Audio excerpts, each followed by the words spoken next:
3, 2, 1.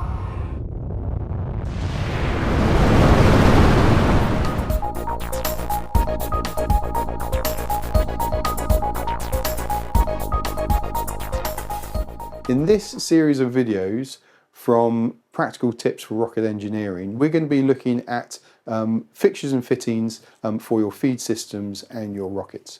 But before we go into these videos, I really want to stress how important it is to get professional training from places like Swagelock, who do a fantastic tube bending and fixtures and fittings course.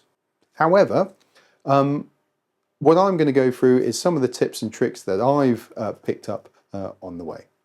On this video for Practical Tips for Rocket Engineering, we're going to talk about how to create tubes, with your pipes and how to attach fixtures and fittings onto your actual pipework. So sometimes port connectors, they're very prescriptive in the size that you can use them for. So you might want to actually use pipework to go over longer distances. So we're going to cover how you put on connectors or how you prepare a pipe, to put on a connector itself. So in this case, we're going to be using copper tubing.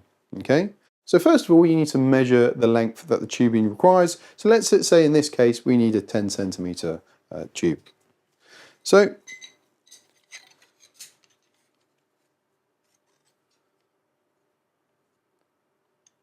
we're going to give ourselves a little bit of space on one side, and then mark 10 centimeters down the other side. Okay, so now we've got our two markings for our tube length. So we want to have nice clean edges on either side, and what we're going to do to cut the tube is to use a pipe cutter. You might be tempted to use other cutting machines like hacksaws, but then you won't get a nice clean finish at the end. So invest yourself in a pipe cutter.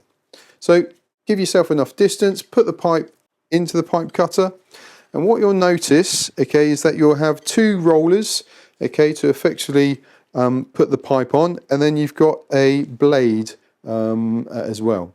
So locate the blade on top of the marking that you've created for yourself. Do up the system, do up the pipe cutter. Sometimes it can be a little bit fiddly. Okay, now the cutter is in the right position. So what we want to start doing, is you don't want to do the cutter up too tight, but it needs to be tight enough to bite into the metal material. And what you want to start is twisting. So you can either twist the pipework, around, or you can twist the pipe cutter itself around. So you want to make sure that there's enough bite onto the copper, and as you start twisting it around, it will become less and less resistive to the motion. So once it's moving quite freely, all you do is just tighten up the pipe cutter a bit more, so it starts to really bite into the metal, and yet again twist the metal pipe around or twist the pipe cutter around until yet again it becomes loose.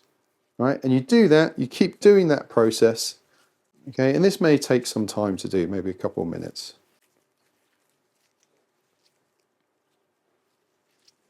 You can start to see the metal being eroded away, and being cut into. And then eventually it will cut and you have a nice clean end. So I'm just going to do the same for the second cut. Locating where the mark is, putting the pipe tube on the rollers, rolling it along over the bend, over the mark, tying it up, and then going through the same process again.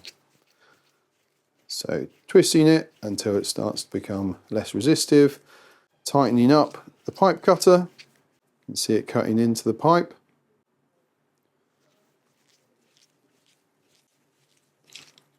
And now the pipe cutter has gone clean through the pipe. Although we've got some nice cuts, okay, you can now, however, see that there are sharp edges, okay, and the inner and outer pipe needs deburring. So we have our deburring tool here, okay, which we can do the inside of the pipe, and then on the other side is the outside of the pipe. Okay, so first of all, do the inside, twisting it around. Just keep on, you're going to feel a bit of resistance as you do it, but just keep on twisting it, okay. Okay, that's one side of the pipe. Okay, you don't need to apply too much pressure. Okay, and then on the outside, exactly the same thing. Nice, twisting it around.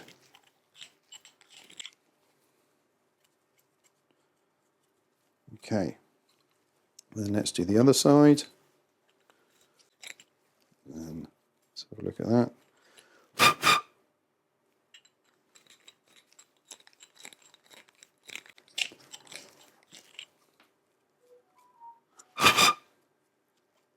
Okay, and now you can see that the end of the pipe is all nicely deburred.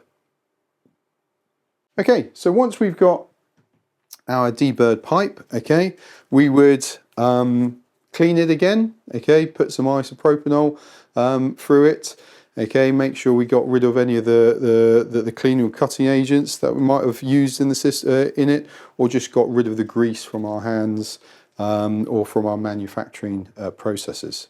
So now that we've deburred the pipe, okay, we want to now attach our fittings, and we go through a similar process as we did with the port connectors. Okay, so we'd slide on the housing, the nut housing. We would then get our smaller part of the internals and slide them over. Okay, and then our larger part of the internals, making sure that they are all fitting in the right direction and orientation. Yet again, we then stick the system on here.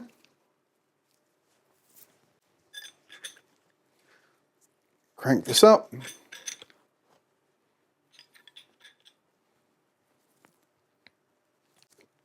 Until it doesn't move anymore. And there we go. Let me take it apart again.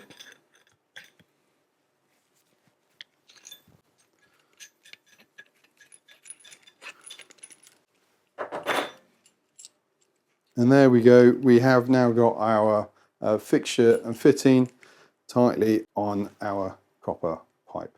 And now you can see that we've got our internals, okay, firmly fixed onto our copper pipe. And if you can just see ever so slightly, okay, that the brass fittings have effectively bitten into the copper tube, deforming it ever so slightly, and that's what holds it in place.